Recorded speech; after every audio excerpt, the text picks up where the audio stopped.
저희는 그 어느 때보다 발전된 시대를 살아가고 있지만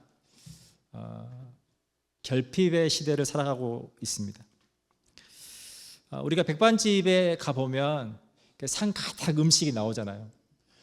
때로는 다 먹지 못할 만큼 많은 음식이 나오는데 뭔가를 많이 먹었는데 먹은 것 같지 않을 때가 있어요.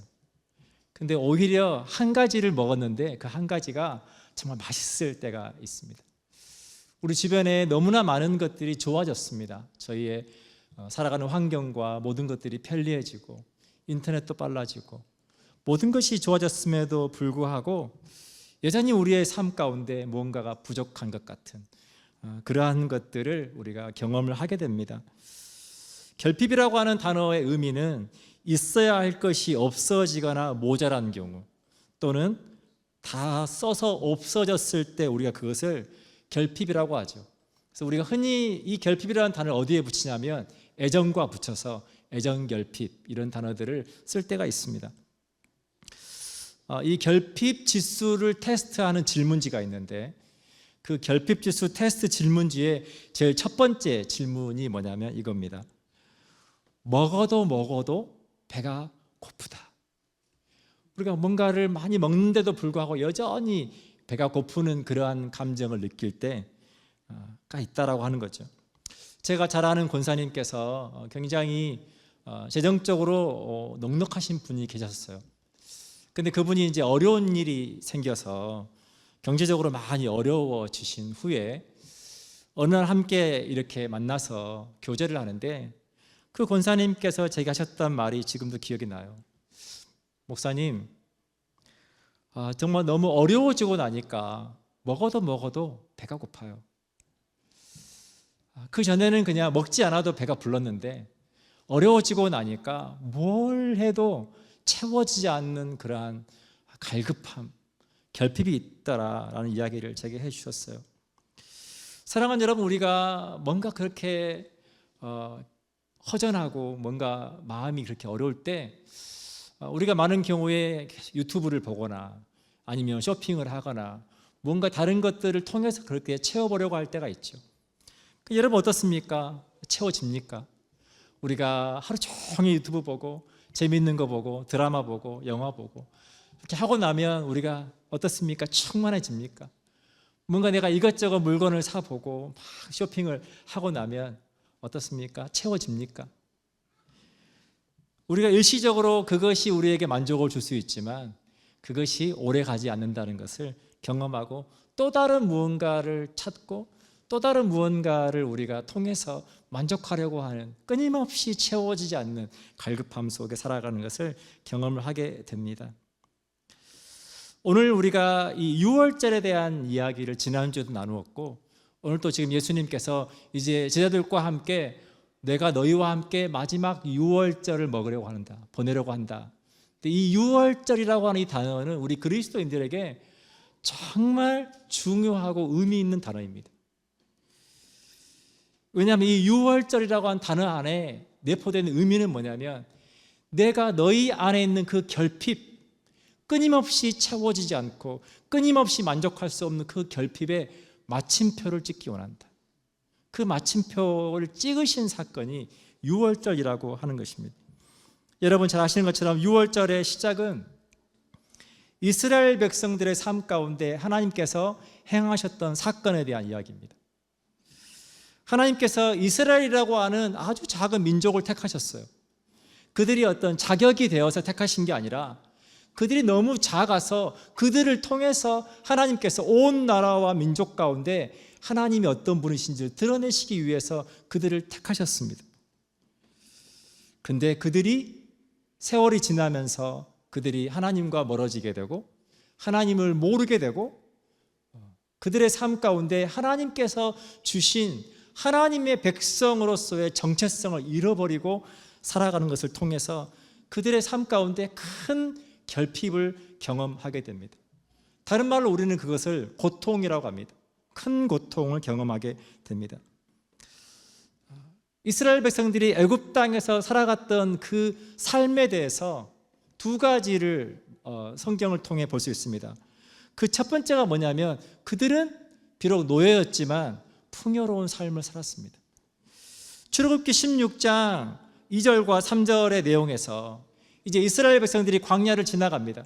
광야를 지나갈 때, 출애굽을 해서 광야를 지나갈 때 목마르고 배가 고플 때 그들이 이제 모세를 향해서 원망합니다. 그 원망하는 내용이 뭐냐면, 우리가 애굽 땅에서 고기 가마 곁에 앉아있던 때와 떡을 배불리 먹던 때가 그립다, 그 이야기를 합니다. 지금 하나님께서 이스라엘 백성들을, 노예였던 그들을 다시 해방시키셔서 약속의 땅 가나안 땅으로 가는 여정 가운데 지금 그들이 바라보고 있는 것은 뭐냐면, 우리가 애굽 땅에서 고기를 실컷 먹고 떡을 실컷 먹었던 그때가 그립다, 그 이야기를 하고 있는 거예요. 그들의 삶 가운데 비록 노예였지만 풍요로움이 있었습니다. 그런데 그들의 삶 가운데 커다란 결핍이 있었어요. 그것이 출애굽기 3장 9절과 10절에 나와 있습니다. 제가 읽어드리겠습니다. 이제 가라, 이스라엘 자손의 부르짖음이 내게 달하고 애굽 사람이 그들을 괴롭히는 학대도 내가 보았으니. 하나님께서 모세를 택하십니다. 모세를 택하시고 나서 너는 바로 왕에게 가라, 가서 내 백성들을 보내라고 해라 라고 말할 때 그 이유에 대해서 뭐라고 설명하시냐면, 이스라엘 자손의 부르짖음이 내게 달하고 그 고통의 소리가 도저히 이렇게는 못 살겠습니다. 너무너무 고통스럽고 너무너무 어렵습니다. 그 애굽 사람들의 괴롭힘과 학대를 받는 그것이 너무 어려웠다. 그것이 마치 어떤 삶 가운데 커다란 구멍이 난 것처럼 아무리 고기를 많이 먹어도, 아무리 떡을 먹어도 만족할 수 없는 것이 되었다라고 하는 것입니다. 사랑하는 여러분, 저와 여러분이 이 땅을 살아갈 때 어떻습니까? 우리 삶은 분명히 더 나아졌습니다.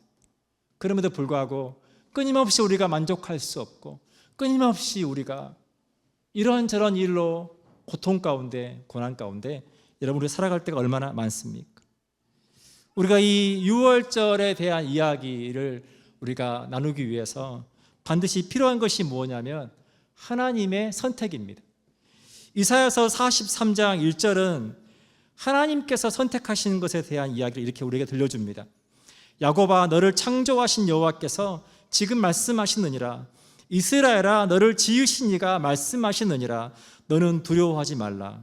내가 너를 구속하였고 너를 지명하여 불렀나니 너는 내 것이라. 하나님께서 지금 이스라엘이라고 한 민족을 선택하셨습니다. 그리고 말씀하시기를, 너를 창조한 이가 나고 너를 지으신 이가 나고 내가 너와 함께 하겠다. 너는 그러니 두려워하지 마라. 내가 너를 선택하였고 너를 불렀다. 사랑하는 여러분, 오늘 하나님께서 저와 여러분에게 동일하게 하시는 말씀이 무엇입니까? 내가 너를 창조했다. 내가 너를 선택했다. 너는 내 것이다. 그러니 내가 너와 함께하니 너는 두려워하지 마라. 그런데 안타깝게도 하나님의 백성들이 하나님과 멀어지는 이유가 무엇입니까? 죄라고 하는 것이 우리를 하나님과의 관계에서 멀어지게 하고 하나님과 무관하게 살아가게 한다는 것입니다. 이사야서 43장 4절에서 하나님이 이렇게 죄로부터 깨어진 관계를 회복하기를 원하십니다. 내가 내 눈에 보배롭고 존귀하며 내가 너를 사랑하였은즉 내가 내 대신 사람을 내어주며 백성들이 내 생명을 대신하리라. 지금 하나님의 눈에 너는 보배롭고 존귀하다. 내가 너를 사랑하였은즉 내가 내 대신하여 사람들을 내어주며. 지금 이 6월절, 마지막 6월절을 예수님께서 제자들과 함께 보내시면서 지금 예수님께서 그 이후에 하실 일이 무엇입니까? 너희가 하나님 앞에 너무나 존귀하고 보배로운 너희가 하나님과 멀어져 있어서 그 사랑을 누리지 못하는 삶 가운데 있는 너희를 위해서 이제 내가 너희를 위해서 내 자신을 십자가에 내어 주려 간다. 그 이야기를 해주고 있다라고 하는 것입니다. 에베소서 2장 12절로 13절에서 사도 바울은 하나님을 떠나 있었던 우리의 삶에 대해서 이렇게 설명해 줍니다. 그때 너희는 그리스도 밖에 있었고 이스라엘 나라 밖의 사람이라. 약속의 언약들에 대하여는 외인이요 세상에서 소망이 없고 하나님도 없는 자이더니. 우리가 예수 그리스도를 믿지 않을 때는 우리는 하나님 밖에 있었고, 우리가 하나님의 약속에 대해서 우리는 바깥에 있는 사람이었고, 우리는 세상에서 소망이 없고 하나님이 없는 삶을 살았다. 그런 13절에 이제는 전에 멀리 있던 너희가 그리스도 예수 안에서 그의 피로 가까워졌느니라. 그랬던 너희가 예수 그리스도를 말미암아 이제는 하나님과 가깝게 되었다. 누군가가 우리를 초대할 때 우리가 영어로 뭐라고 표현하냐면 Thank you for having me 라고 합니다. 우리가 보통 한국식으로 생각해 보면 Thank you for inviting 이라고 할 것 같은데, inviting 이라고 하는 단어 대신에 Thank you for having me 라고 합니다. 그 처음엔 좀 약간 어색하죠. 우리한테는 어색하죠. 하나님께서 저와 여러분을 초청하셨습니다. 우리를 사랑한다고 말씀해 주셨습니다. 하나님은 저와 여러분을 그분의 하나님의 은혜 안으로 들어오기를 원하시고 그 하나님의 사랑 안에 살기를 원하신다라고 하는 것입니다. 지금 예수님께서 이 유월절 사건을 통해서 마지막 제들과 함께 유월절을 보내시면서 너희는 그렇게 존귀한 자다. 내가 너희와 하나님과의 관계를 다시 회복시키기 위해서 내가 이제 십자가를 향하여 마지막 유월절을 너희와 함께 보낸다. 그 이야기 해주고 있다라고 하는 것입니다. 사랑하는 여러분, 우리의 삶 가운데 이 정체성이라고 하는 것은 너무너무 중요합니다. 우리가 그리스도인으로 살아갈 때 나는 크리스찬이야 라고 하는 그것이 너무너무 중요합니다. 우리가 그것에 대해서 분명한 생각이 없으면 우리는 늘 흔들릴 수밖에 없고 혼란스러울 수밖에 없습니다.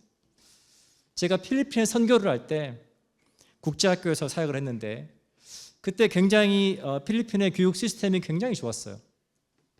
모든 것이 너무 좋았는데 한 가지가 마음에 좋지 않았어요. 그 한 가지가 뭐냐면 이 필리핀의 교육 시스템 안에 한국사가 없다는 거예요. 당연하죠. 세계 역사는 가르치고 필리핀의 영웅들에 대해서는 가르치는데 한국의 역사에 대해서는 가르치지 않는 거예요. 우리 아이들은 한국 사람이고 우리 아이들은 한국 사람으로서 정체성을 가지고 살아야 되는데 교육 안에 그게 없는 거죠. 캐나다 또한 마찬가지죠. 캐나다에서 역사에 대해서 가르칠 때 한국 역사를 가르치는 학교는 없을 거예요. 그래서 제가 이번에 말씀 묵상하면서 우리가 교회에서 해야 될 것 중에 너무 중요한 것 중에 하나가 한국 역사를 가르쳐야겠다. 우리 아이들에게 내가 한국인으로서 내가 어떤 사람인지에 대해서 정체성을 분명하게 가질 수 있도록 그런 교육이 필요하겠다는 생각을 하게 됩니다. 저와 여러분의 세대는 한국어로 소통이 원활하고 한국 문화가 익숙하고 김치가 맛있고, 근데 이제 우리의 다음 세대, 우리의 자녀의 세대, 그 자녀의 세대는 캐나다에 태어나서 영어가 익숙하고 한국의 문화가 오히려 낯선 문화가 되는, 그러다 보면 그 정체성에 혼란이 옵니다. 아무리 내가 영어를 잘해도 보여지는 것이 외국 사람이 아니기 때문에 정체성에 혼란이 올 수밖에 없어요. 나는 누구지? 아이들이 그것에서 많이 갈등하고 혼란스러워합니다. 그러나 나는 자랑스러운 한국 사람이야 라고 하는 그 정체성을 가지고 아이들이 캐나다 안에서 살아갈 때 그것이 우리가 이중 언어, 이중 문화가 되어서 그것이 아이들의 단점이 아니라 그것이 아이들로 하여금 큰 장점이 되는 것을 보게 됩니다. 그래서 제가 한국에서 그 이주민 사역을 할 때도 외국에서 특별히 동남아시아에서 온 이민자 가정들, 이주민 가정들은 아이들을 한국 아이들로 키우고 싶어 해요. 그러니까 저희가 그렇게 다문화 가정 자녀들을 따로 모아서 저희가 교육을 시키려고 할 때 그것을 대부분의 이주 여성들이 원치 않아요. 우리는 우리 아이를 한국인으로 키우고 싶어요. 그런데 아이들이 학교에 가면 아이들은 한국인으로 인정받지 못합니다. 왜냐하면 보여지는 게 있기 때문에. 그러니까 아이들이 굉장히 혼란스러워해요. 내 정체성은 무엇이? 근데 그래서 우리가 이주민 선교를 할 때 굉장히 많이 비중을 두고 선교했던 부분 중에 하나가 뭐냐면, 너희는 이 나라 사람임과 동시에 이 나라 사람이다. 그 두 가지의 장점을 다 가지고 있는, 그거에 대해서 많이 강조합니다. 사랑하는 여러분, 6월절은 저와 여러분에게 있어서 우리의 정체성이 회복되는 너무나 중요한 사건입니다. 오늘 14절입니다. 때가 이르매 예수께서 사도들과 함께 앉으사 이르시되 내가 고난을 받기 전에 너희와 함께 이 6월절 먹기를 원하고 원하였노라. 예수님께서 잡히시기 전에 제자들과 마지막 6월절을 보내십니다. 여러분, 그것이 우리가 최후의 만찬이라고 해서 아마 여러분 그 성화를 많이 보셨을 겁니다. 16절입니다. 6월절이 하나님의 나라에서 이르기까지 내가 너희에게 이르노니 이 6월절이 하나님의 나라에서 이르기까지 다시 먹지 아니하리라 하시고, 이 6월절이 다시 필요 없다. 예수님께서 이 6월절에 마침표를 찍기 원한다라고 하는 것입니다. 예수님 전까지 많은 사람들은 하나님과의 관계를 회복하는 길은 일시적인 것이었어요. 그들이 제사를 드리고 희생제물을 준비하고 그렇게 해서 하나님 앞에 나아가서 그들의 죄를 고백하고 또 용서받고 계속해서 그것을 반복해야 했습니다. 제가 캐나다에 거주할 때, 우리가 캐나다에서 거주하지만 그러나 우리의 스테러스가 다 똑같지 않죠. 어떤 분들은 임시 거주 비자를 가지고 이 땅에 살아갑니다. 계속해서 연장을 신청해야 되죠. 또 연장하고 또 연장하고, 그것이 연장되지 못할 경우에 대비해서 굉장히 여러 가지 정착하는데 마음의 어려움을 가지고 살아가게 되죠. 영주권을 받고 생활하시는 분들이 있습니다. 거주하는데 훨씬 더 안정적이지만 그러나 영주권도 조건부죠. 5년에서 적어도 2년은 반드시 거주해야 되는 조건부고, 잘못한 게 있으면 추방당할 수 있는 조건부로 거주하는 거죠. 그리고 어떤 분이 고백했던 것처럼 이민의 완성, 시민권이 있죠. 영주권과 시민권의 가장 큰 차이는 여권의 차이입니다. 우리가 시민권을 받고 나면 캐나다 여권을 받게 되죠.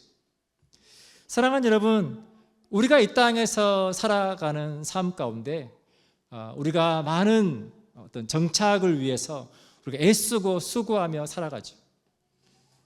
예수님은 오늘 이 6월절 만찬을 통해서 우리 안에 끊임없이 우리가 영적으로 하나님과 관계에서 흔들릴 수밖에 없는 우리의 그 삶에 마침표를 찍기 원하시는 거예요.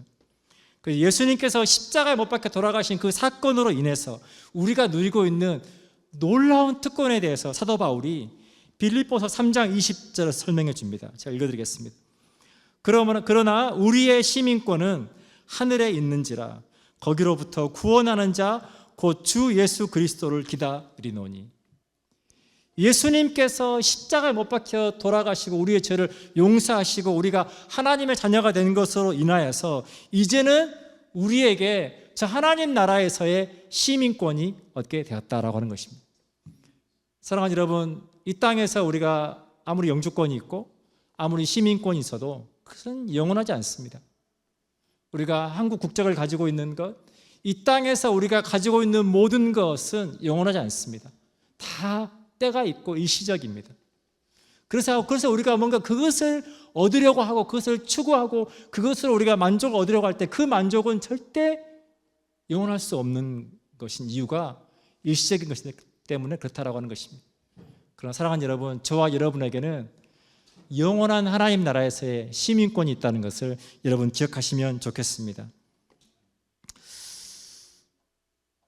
요한복음 4장 13절로 14절에서 사마리아 여인이 예수님을 만나는 장면에서 예수님께서 이거에 대해서 우리에게 설명해 주십니다.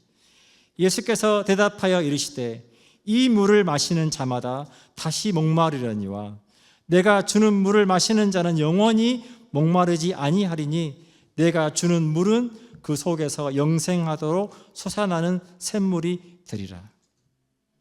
물을 마시고 나면 우리가 또 목마르고 또 물을 마셔야 하지만 내가 주는 물을 마시는 자는 영원히 목마르지 않는다.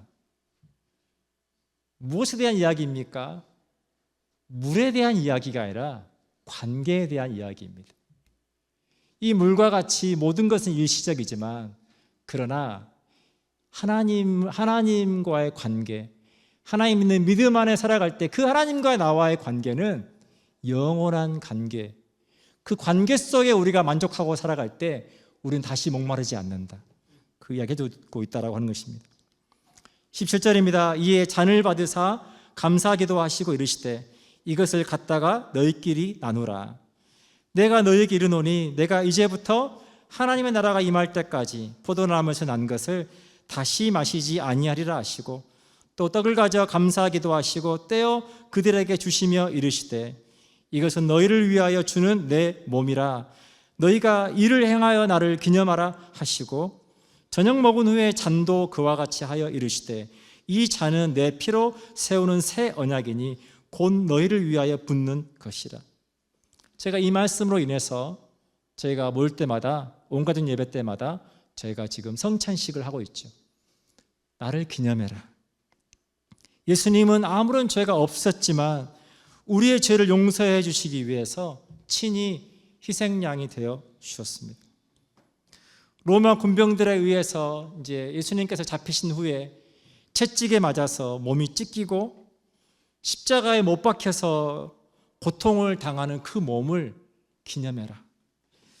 또 포도잔을 나누시면서 너희를 위해서 흘릴 내 피를 기념해라.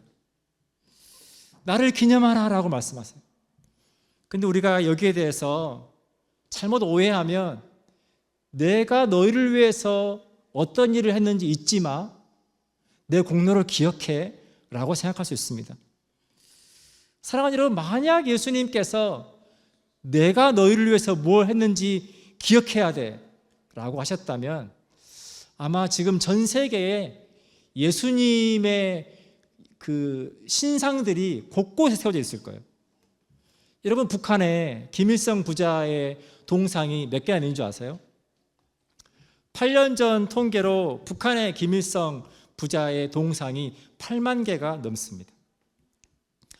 어마어마한 국가예산을 들여서 우상화하고 그것을 강조합니다.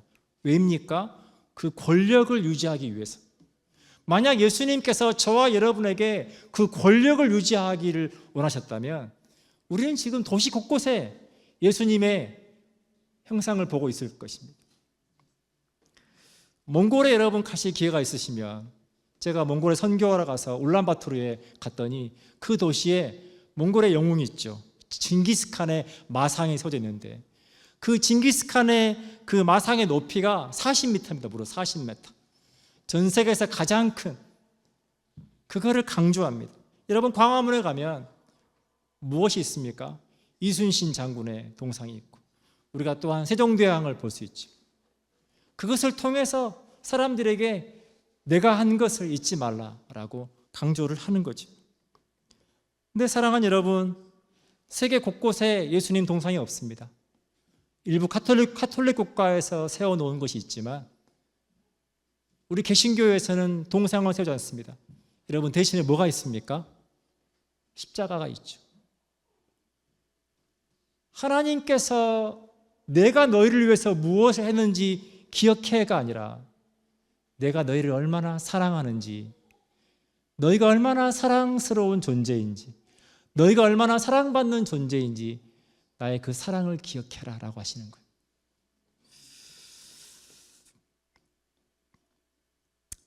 창세기 3장 21절에서 아담과 하와가 하나님 앞에 범죄합니다. 그들이 범죄한 이후에 그들에게 찾아온 것은 수치심과 부끄러움이었습니다. 그래서 그들이 나뭇잎으로 가리게 되죠. 그들을 위해서 하나님께서 하신 일이 나와 있습니다. 제가 읽어드리겠습니다. 여호와 하나님이 아담과 그의 아내를 위하여 가죽옷을 지어 입히시니라. 그들의 수치와 허물을 가리기 위해서 하나님께서 가죽옷을 만들어서 그들에게 입히십니다. 사랑하는 여러분, 가죽옷을 만들었다는 말의 의미가 뭐겠습니까? 그들의 허물을 가리기 위해서 죄가 없는 어떤 짐승이 죽임을 당했다, 그 이야기를 하고 있는 겁니다. 우리는 그것을 희생양이라고 합니다. 사랑하는 여러분, 예수님께서 제자들과 함께 이제 6월절 마지막 만찬을 보내시면서 이제 내가 너희를 위한 희생양이 될 거다, 그 이야기를 해주고 있다는 것입니다. 그러니 너희가 떡을 나누고 포도잔을 나누면서 나를 기억해라, 내가 얼마나 대단한 사람인지를 기억하라가 아니라 너희가 얼마나 존귀하고 소중한 사람인지, 기꺼이 내가 내 모든 것을 다 버려서 너희를 구원할 만큼 하나님께서 그 아들 예수 그리스도를 이 땅에 인간으로 보내시고 그 참혹한 십자가에 죽게 하실 만큼 너희는 존귀한 자다, 너희는 소중한 자다, 그것을 다 기억해라. 우리가 그 주님의 사랑을 기억할 때 우리는 그 사랑으로 인해서 결핍이 아닌 충만함을 경험하고 살아갈 수 있다라고 하는 것입니다.